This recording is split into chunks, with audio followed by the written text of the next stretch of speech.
Hello everyone, I hope आप सभी अच्छे से होंगे और आप सबकी प्रिपरेशन अच्छे से जा रही होगी। तो चलिए आज का नया टॉपिक स्टार्ट करते हैं। From the syllabus of female supervisor post provided by GKSSB। उसमें से जो 5th यूनिट है उसका लास्ट सब यूनिट है जिसका नाम है फूड एंड पर्सनल हाइजीन।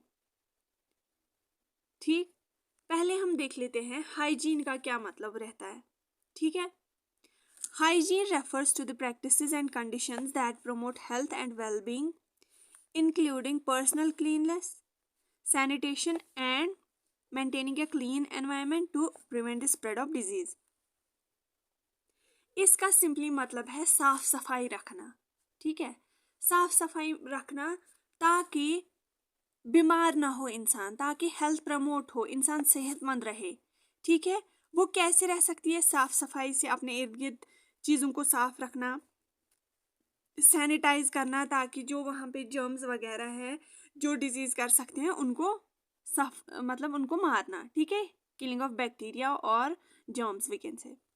ठीक है, तो ये होता है हाइजीन। सिंपल वर्ड्स में मैंने आप सबको समझाया।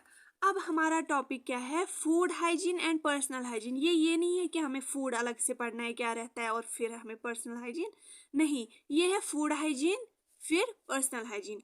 इस वीडियो में हम पढ़ेंगे फूड हाइजीन, फिर नेक्स्ट लेक्चर में हम पढ़ेंगे पर्सनल हाइजीन, ताकि आप भी बोर ना हो और आप अच्छे से इंटरेस्ट के साथ पढ़ें। ठीक है, फिर आता है फूड हाइजीन। फूड हाइजीन क्या है? Is a set of practices, means कि इसमें डिफरेंट प्रैक्टिसेस रहती हैं, डिफरेंट एक्शंस रहते हैं and measures designed to ensure the safety, cleanliness and quality of food throughout the entire food chain from production and processing to preparation and consumption. इसका क्या मतलब है? ये कुछ ऐसी प्रैक्टिसेस रहती है जिससे फूड सेफ रहता है खाने के लिए। ठीक है, ये एक प्रोसेस रहती है, मीन्स कि जहाँ पे कोई चीज़ खाने वाली चीज़ बनती है वहाँ पे भी हाइजीन को मेंटेन रखा जाता है, और जहाँ पे ये कोई चीज़ कंज्यूम की जाती है, मीन्स कि खाई जाती है फूड, तो वहाँ तक ये कुछ सेट ऑफ प्रैक्टिसेस रहते हैं, कुछ एक्शंस रहते हैं जिससे फूड अच्छा रहता है, क्लीन रहता है, जर्म फ्री रहता है और हेल्दी रहता है। ठीक है, यहाँ पे मैं आपको एग्जाम्पल के थ्रू समझा देती हूँ। फॉर एग्जाम्पल, कहीं पे क्या हुआ, टोमेटोज ग्रो किए गए। ठीक है, टोमेटोज ग्रो किए गए, उनकी शेल्फ लाइफ बहुत कम होती है, मीन्स कि वो जल्दी से सड़ जाते हैं अगर उनकी प्रॉपर केयर ना की गई। तो जब बन गए वो, तो वहाँ से उनको शेल्फ पे अच्छे से रखा गया, उनको किसी गंदगी के साथ मतलब नहीं रखा गया, तो उनको अच्छे से रखा गया। ठीक है, और फिर जब उसको ट्रांसफ़र करा गया for example to the restaurant.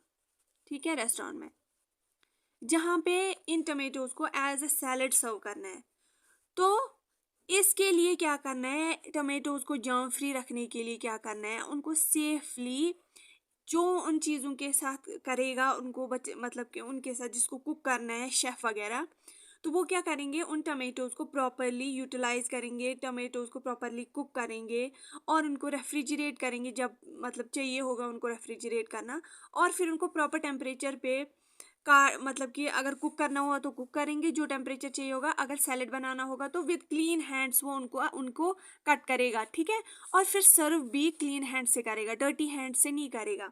अगर वो डर्टी हैंड से करेगा तो जो कंज्यूमर है, जो वहाँ पे खाने आता है उस रेस्टोरेंट में, तो उसको क्या हो सकता है? बीमारी लग सकती है या फूड पॉइजनिंग हो सकती है, या इवन के कभी इतने सीवियर केसेस होते हैं कि मतलब कि डेथ भी हो जाती है। तो इस वजह से फूड हाइजीन बहुत ज़्यादा ज़रूरी है। ठीक है, फ्रॉम प्रोसेसिंग मतलब बनाने या कहीं पे ट्रांसफ़र करने से लेके प्रिपरेशन मीन्स कि जो शेफ़ वगैरह बनाते हैं उसके लिए प्रिपेयर करते हैं, चॉपिंग करते हैं, फिर डिफरेंट यूटेंसिल्स प्रिपेयर रखते हैं, या फिर उसको कंज्यूमर तक पहुंचाने के लिए ये कुछ सेट ऑफ प्रैक्टिसेस होती है। ये आप आगे समझेंगे, आप अभी थोड़ा कंफ्यूज हो रहे होंगे, लेकिन आई अश्योर यू कि आप आगे इस लेक्चर में समझ जाएंगे पक्का से।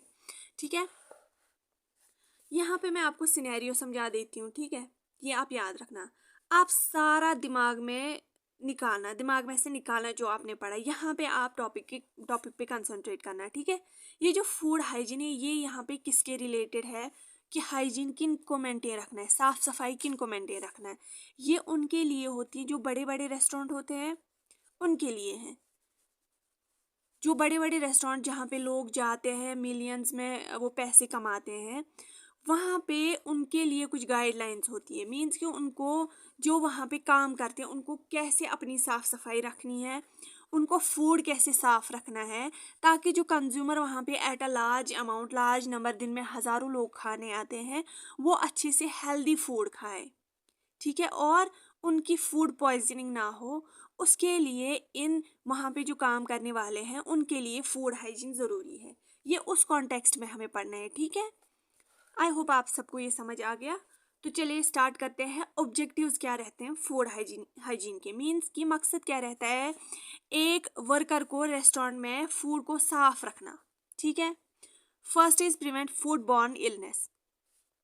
अगर फॉर एग्जाम्पल एक शेफ है या कोई भी कुक है किसी रेस्टोरेंट में, उसको क्या करना है, कोई फूड है, मतलब कोई वेजिटेबल है, ठीक है, उसको वेजिटेबल रखना है फ्रिज में, मतलब जहाँ पे गर्मी और टेम्परेचर हो कि फूड जल्दी जो वेजिटेबल है वो खराब ना हो, ठीक है। एयरबॉर्न जो जर्म्स होते हैं वो उस पे ना लगे, ठीक है, क्योंकि चांसेस बहुत रहते हैं वेजिटेबल फ्रूट्स पे लगने के, उनके खराब होने के चांसेस बहुत ज़्यादा रहते हैं। जैसे कि आपने अपने घरों में भी देखा होगा, फ्रूट्स जल्दी खराब हो जाते हैं। तो उसके पास दो ऑप्शन है, या तो वो अच्छे से उसको फ्रिज में रखेगा, सेफ रखेगा, या तो वो उधर ही रखेगा, शेल्फ पे रखेगा, ठीक। जो उसने फ्रिज में रखा वहाँ पे बैक्टीरियल ग्रोथ ज़्यादा नहीं होती है। जब उसने नॉर्मल टेम्परेचर पे रखा तो बैक्टीरियल ग्रोथ तब बढ़ जाती है, ठीक है। कोई भी बैक्टीरिया उस पर लगा, उसने मल्टीप्लिकेशन की, उसका नंबर बहुत ज़्यादा बढ़ गया और ये ओवरऑल फ्रूट खराब होगा। लेकिन जब उसने फ्रिज में फ्रूट रखा तो बैक्टीरियल ग्रोथ जो है वो उस टेम्परेचर पे कम हो जाती है, तो वो उस पर मल्टीप्लाई नहीं कर सकते, तो फ्रूट रह गया सेफ।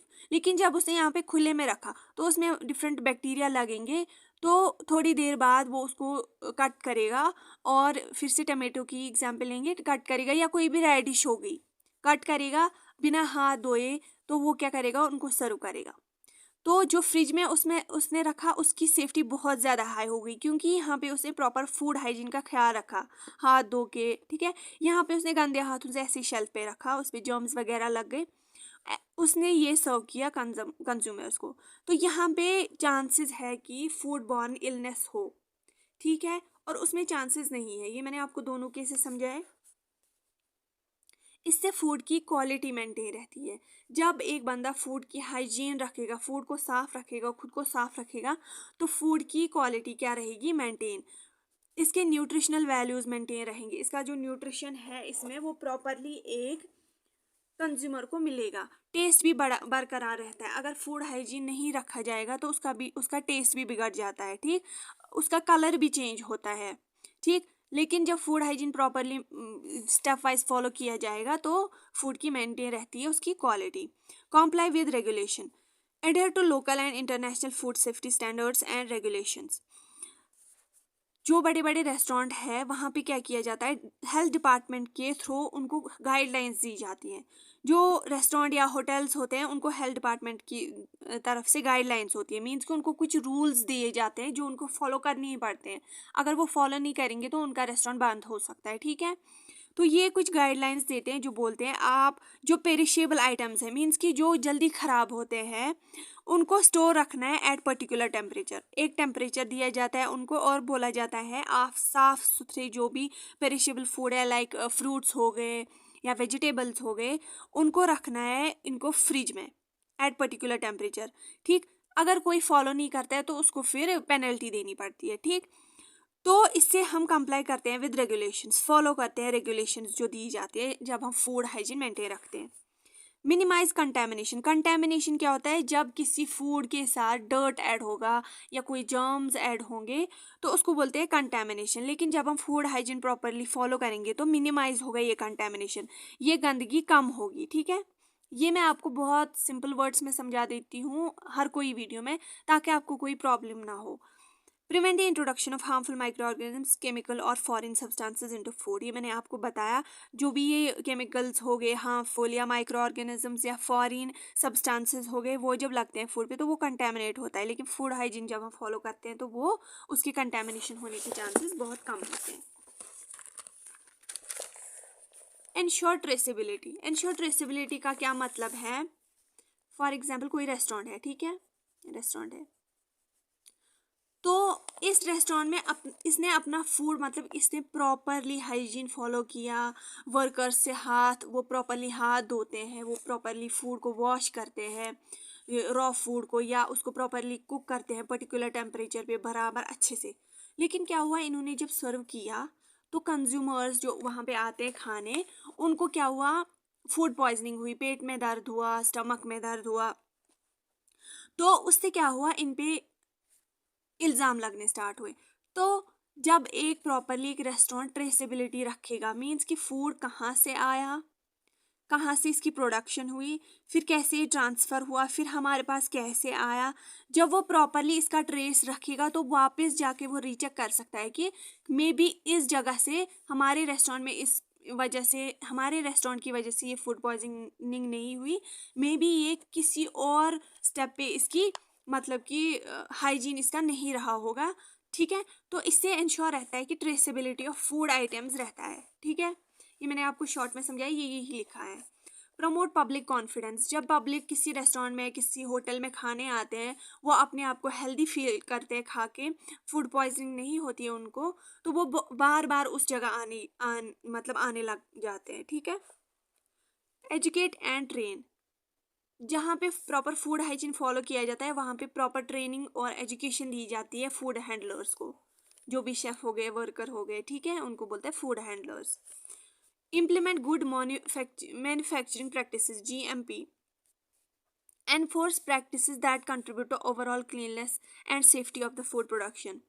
ये कुछ प्रैक्टिसेस कराए जाते हैं ताकि एनफोर्स किया जाए डिफरेंट फूड हैंडलर्स को कि वो फूड की प्रोडक्शन अच्छे से करे और सेफ्टी से कंज्यूमर्स तक पहुंचाए, ठीक है। फॉर एग्जांपल ये चेक करते हैं क्लीनिंग इक्विपमेंट्स ठीक है कि नहीं। अगर आपने देखा होगा एप्पल यहाँ पे बहुत ज़्यादा हाई अमाउंट में प्रोड्यूस होते हैं, तो जब उनको लेते हैं लाइक सिडको वगैरह, यहाँ पे कश्मीर की एग्जांपल लेती हूँ मैं, वहाँ पे लेते हैं और जूसेस वगैरह बनाते हैं, तो जहाँ से वो लेते हैं मतलब कि वहाँ पे कन्वेयर्स होते हैं जहाँ पे वो एप्पल डाल के उनको वॉश करते हैं। तो ये जो मैन्युफैक्चरिंग प्रैक्टिसेस हैं, इससे क्या देखा जाता है कि क्या ये इक्विपमेंट्स सही से साफ तरीके से यूज़ कर रहे हैं, क्या ये जो पानी धोने के लिए यूज़ कर रहे हैं क्या वो साफ़ है, कहीं वो गंदा तो नहीं, कहीं ये फ्रूट्स ख़राब तो नहीं हो रहे, कंटेमिनेट तो नहीं हो रहे, वो भी चेक किया जाता है। अब प्रैक्टिसेस क्या रहते हैं, क्या क्या एक्शंस किए जाते हैं जिससे फूड की का हाइजीन मेंटेन रखा जाता है। First is personal hygiene. ये अभी हम यहाँ पे शॉर्ट में पढ़ेंगे, ये हमारा नेक्स्ट वीडियो रहेगा, ठीक है। इससे प्रैक्टिसेस में फूड हाइजीन को बरकरार रखने के लिए पर्सनल हाइजीन रखना बहुत ज़रूरी है, अपने आप की साफ़ सफाई रखना बहुत ज़रूरी है बाय फूड हैंडलर्स जो इस फूड को हैंडल करते हैं, चाहे फिर वो उसको कैरी करने का या सर्व करने का या कुक करने के टाइम जो भी फूड हैंडलर्स होते हैं उनको अपना पर्सनल हाइजीन मेंटेन रखना है। मीन्स कि अपने नेल्स ट्रिम करने हैं, अपनी दाढ़ी जिसको ज़्यादा बड़ी उसको ट्रिम करनी है, अपने कपड़े साफ़ रखने हैं, अपने आप को साफ़ रखना है, नहाना है, कोई बीमार है तो उसको मास्क लगानी है, ठीक, खांसी जुकाम वगैरह, तो हाथ धोने हैं बार बार। ये रहता है पर्सनल हाइजीन में, ताकि फूड गंदा ना हो, वो कंटेमिनेट ना हो, ठीक है। ये आता है पर्सनल हाइजीन में। ये एक इंसान को करना है जो कि फूड के साथ हैंडलर मतलब फूड हैंडलर है वहाँ पे रेस्टोरेंट में, ठीक है। Cross contamination prevention. Cross contamination भी रोकना है जहाँ पे फूड हाइजीन की बात आए। मीन्स कि अगर किसी ने शेफ़ की बार मैं एग्जांपल लेती हूँ, शेफ़ ने यहाँ पे कुक्ड फूड बनाया है, मतलब कि उसने पकाया है अच्छे से, उसने यहाँ पे रखा है, ठीक है, इसको ढक्कन नहीं रखा है, यहाँ पे साइड में बाउल में रखा है, और यहाँ से सेपरेट रॉ फूड रखा है, मीन्स कि जो पकाया नहीं है, तो इनको साथ साथ में रखा, तो चांसेस है यहाँ से कुछ बैक्टीरिया जो एयरबॉर्न होते हैं यहाँ से उठ के इसमें लग पड़े। तो इस क्रॉस कंटेमिनेशन को रोकने के लिए इस पे ढक्कन रखना है, इस पे अलग से ढक्कन रखना है, ठीक है। Food storage. फूड को प्रॉपरली स्टोर रखना है, जिनको कूल टेम्परेचर चाहिए होता है उनको प्रॉपरली रेफ्रिजरेट करना है। Store food at proper temperature, follow the first in first out method and keep raw and cooked food separate in storage area. जैसे कि मैंने बोला, फॉर एग्जाम्पल कोई टमेटो जो है उनका लॉट आया, मीन्स कि एक बढ़ के मतलब 10 किलो आ गए, ठीक है, केजी आ गए, 10 kg आ गए टमेटोज के, और फिर उसके बाद 10 दिन बाद और आ गए। लेकिन इन शेफ्स को क्या करना है, इनको पहले जो पहले आए उन्हीं को पकाना है, फिर उनको बाद में पकाना है। ये नहीं कि पहले फ्रेश वाले पकाएंगे फिर ये, तब तक ये खराब हो जाएंगे तो फिर और कहीं 1 महीने बाद पकाएंगे, नहीं। फर्स्ट इन फर्स्ट आउट, जो पहले आया उसी को पका के सर्व करना है, ठीक है।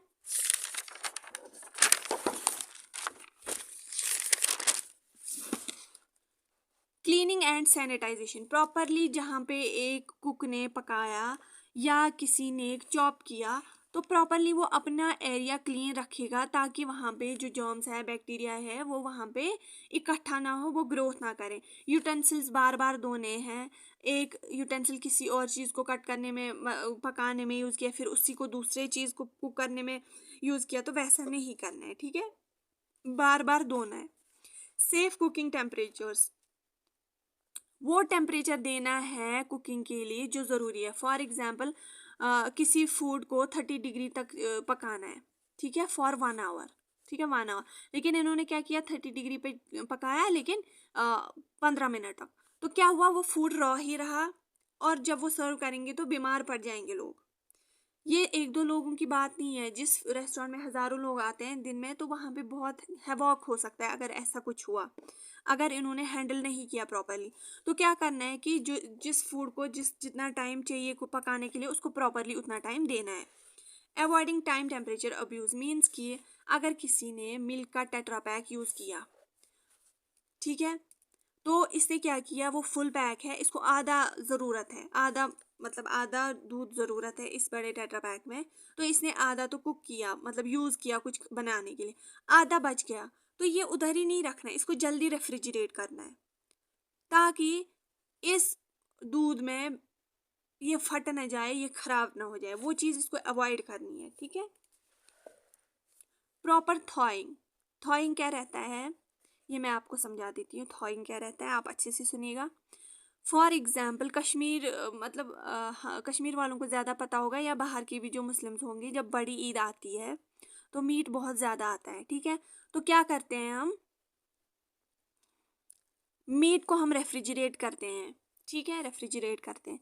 तो जब हमें पकाना होता है वो बहुत ज़्यादा सॉलिड होता है, उसमें वो फ्रीज हुआ होता है, तो हम क्या करते हैं, उसको क्या करते हैं, सर्द पानी मतलब नलके के नीचे रखते हैं, ताकि वो थोड़ा उसका वो फ्रीज जो है वो थोड़ा कम, मतलब वो नॉर्मल टेम्परेचर पे आए और हम उसको पका पाएँ या उसको काट पाएँ, ठीक है। तो उसको बोलते हैं थॉइंग। कुछ क्या करते हैं, मीट को रखते हैं साइड में, ताकि वो खुद ही डीप फ्रीज हो, ठीक है, और बाद में उसको काट के पकाया जाए। लेकिन कुछ क्या करते हैं, उसको रनिंग वाटर पे रनिंग वाटर के नीचे रखते हैं, ताकि वो रूम टेम्परेचर पे आए और वो डीप फ्रीज हो, ठीक है।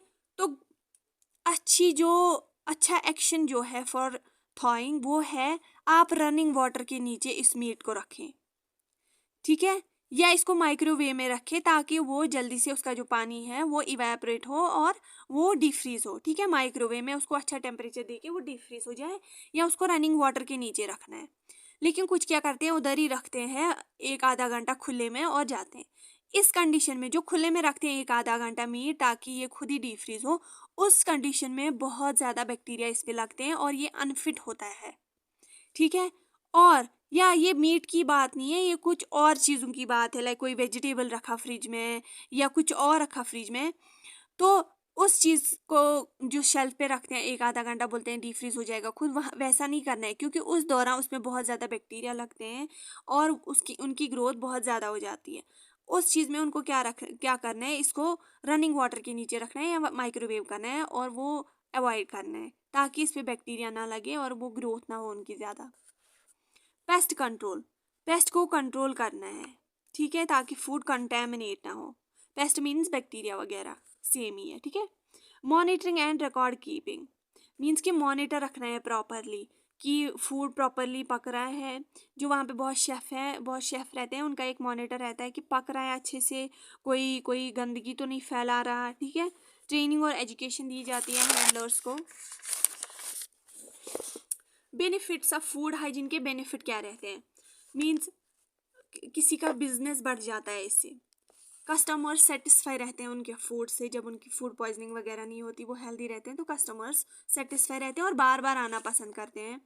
बैक्टीरिया की ग्रोथ या मल्टीप्लिकेशन इससे रुक जाती है जब प्रॉपरली फूड हाइजीन फॉलो किया जाए। बैक्टीरिया डिस्ट्रॉय होते हैं, गुड रेपुटेशन रहता है एक रेस्टोरेंट का, ठीक है। हाई क्वालिटी फूड वहाँ पे प्रोवाइड किया जाता है, shelf life of foods increase की जाती हैं। फॉर एग्जांपल जो टमाटो हमने खुले में रूम टेम्परेचर में रखा, हाई टेम्परेचर पे, वो ज़्यादा ख़राब हो गया, वो 2 दिन में ही ख़राब हो गया। लेकिन जब हम यही टमाटो या कोई और फ्रूट फ्रिज में रखेंगे तो उसकी शेल्फ लाइफ बढ़ जाएगी, वो 10 दिन भी टिक सकता है, 20 दिन भी टिक सकता है अच्छे से, ठीक है। Good working environment for staff को भी मज़ा आता है काम करने में जब सब कुछ साफ सुथरा रहता है। स्टाफ का मोरल बूस्ट होता है इससे, और उनको अपनी जॉब से सेटिस्फेक्शन मिलती है जब सब कुछ साफ रहता है। उनके यहाँ कस्टमर्स ज़्यादा से ज़्यादा रहते हैं, उनको फिर सैलरी भी मिलती है अच्छे से, तो उनका सेटिस्फेक्शन रहता है। वरना अगर पुअर हाइजीन होगा, उनको क्या, उसके बदले उनको क्या चुकाना पड़ेगा जब सब गंदा रहेगा, रेस्टोरेंट गंदा रहेगा, वहाँ पे कस्टमर्स जो आएंगे वो बीमार रहेंगे, उनके यहाँ कोई आएगा ही नहीं, तो क्या चुकाना पड़ेगा? फूड पॉइजनिंग होगी लोगों को, कभी कभी डेथ भी हो सकती है, कस्टमर्स की कंप्लेन बढ़ जाएगी उस रेस्टोरेंट के खिलाफ या उस होटल के खिलाफ। फूड ज़्यादा या गुड्स जो वहाँ पे आएंगे, टन्स में जो वहाँ पे चीज़ें आएंगी, मिल्क आएगा या डिफरेंट वेजिटेबल्स आएंगे या जो भी आएगा फूड के लिए जो यूज़ करना है गुड्स, तो उनका वेस्टेज होगा और वो ख़राब होंगे। पेस्ट इन्फेक्शन वहाँ पे ज़्यादा रहेगा। Suspension of trading by local health authorities, जो लोकल हेल्थ अथॉरिटीज़ रेस्टोरेंट या होटल्स को गाइडलाइंस देती हैं कि इस टेम्परेचर या ऐसे ऐसे आपको फॉलो करना है, जब वो फॉलो ही नहीं करेंगे तो उनको सील, उनका रेस्टोरेंट सील भी हो सकता है, बंद भी हो सकता है, काम उनका सस्पेंड भी किया जा सकता है। फाइन ऐसे रेस्टोरेंट्स को भरना पड़ता है फिर थ्रू लीगल एक्शंस, ठीक है। लॉस ऑफ रेपुटेशन इनका लॉस होता है, ठीक है। अब इस प्रॉब्लम का अप्रोच क्या है? फूड को प्रिवेंट करना फ्रॉम कंटेमिनेशन, गंदगी से फूड को बचाना, बैक्टीरिया की किलिंग करना by sanitization, properly by sanitation, okay, preventing bacteria growth and multiplication, ये मैंने आपको अभी समझाया। अब सोर्सेज ऑफ कंटेमिनेशन, ये लास्ट में हम एडिशनल पढ़ेंगे कि सोर्सेज क्या क्या रहेंगे कंटेमिनेशन के, गंदगी के। फर्स्ट है पीपल, जो वहाँ पे काम करेंगे, जो वहाँ पे आएंगे, उनके हाथ गंदे होंगे, मुंह ब्रश वगैरह नहीं किया होगा अच्छे से, नोज से, एनस से, स्किन से आ सकती है वो गंदगी। क्लोथ्स, कपड़े उनके गंदे हो गए, वहाँ से भी गंदगी आ सकती है। कपड़ों में बाल लगे होंगे, वो खाने में जाएंगे तो वो भी कंटेमिनेशन में आता है। यूटेंसिल्स गंदे होंगे, वहाँ पे बैक्टीरियल ग्रोथ हो रही होगी ज़्यादा, तो वो भी कंटेमिनेट कर सकते हैं फूड को। Raw food, specially red meat, chicken, sea food, vegetable, water. Raw food means कि जो पकाया नहीं होता है, वो सोर्सेज रह सकते हैं। मीन्स कि जो पानी गर्म नहीं होगा प्रॉपरली, उसको प्रॉपर टेम्परेचर पे गर्म बॉयल नहीं किया होगा, तो ये सारे सोर्सेज रह सकते हैं फूड के कंटेमिनेशन के, क्योंकि इन पे ज़्यादा बैक्टीरियल ग्रोथ होने के चांसेस हैं, और वो फिर एयरबॉर्न बैक्टीरिया रहते हैं या डिफरेंट माइक्रो ऑर्गेनिजम्स रहते हैं, वो दूसरे फूड पे भी लगते हैं, तो ये भी सोर्सेज हो सकते हैं। फ्लीज या पेस्टिस, अगर वहाँ पे मच्छर वगैरह मॉस्किटोज रहेंगे तो वो भी रहते हैं। और गार्बेज, अगर वहाँ पे डस्टबिन में ज़्यादा से ज़्यादा गंदगी जमा करी जा रही है और उसको प्रॉपरली डंप नहीं किया जाता, तो वहाँ से भी बहुत सारे माइक्रो ऑर्गेनिजम्स, पेस्ट या फ्लीज उड़ सकती हैं और वो फूड को गंदा कर सकती हैं। तो ये रहते हैं कुछ सोर्सेस। फिर हमने इसमें स्टेप्स भी पढ़े जो प्रॉपरली फॉलो करने, अगर नहीं किए तो क्या कॉन्सिक्वेंसेस हो सकते हैं, ठीक है। ये मैंने आपको अच्छे से समझाया, ईजी वे में समझाया। आई होप आप सबको ये वीडियो अच्छा लगा होगा, समझ आया होगा। अगर अच्छा लगा है, आपको प्रॉपरली अच्छे से समझ आया है, तो आई रिकमेंड यू कि आप इस वीडियो को सब्सक्राइब करें। मेरी चैनल पे बीएड के class 12th environmental science and female supervisor के वीडियोस अवेलेबल है। फीमेल सुपरवाइज़र के वीडियो पे जो वीडियोस है उस पर मैंने प्लेलिस्ट बनाया हुआ है, फीमेल सुपरवाइज़र जीकेसेस भी, आप वहाँ पे वीडियोस देख सकते हैं अगर आप सबको अच्छे से समझ आ रहा है। And thank you so much for watching this video. Please like, share and subscribe my channel and comment करें। कोई भी क्वेरी है, कोई भी आपको कुछ भी बोलना है, वीडियोस अच्छी लगे तो आप कमेंट में सब लिख सकते हैं, मैं सबको रिप्लाई करती हूँ। तो चलिए, all the best for your exams and thank you so much for watching this video.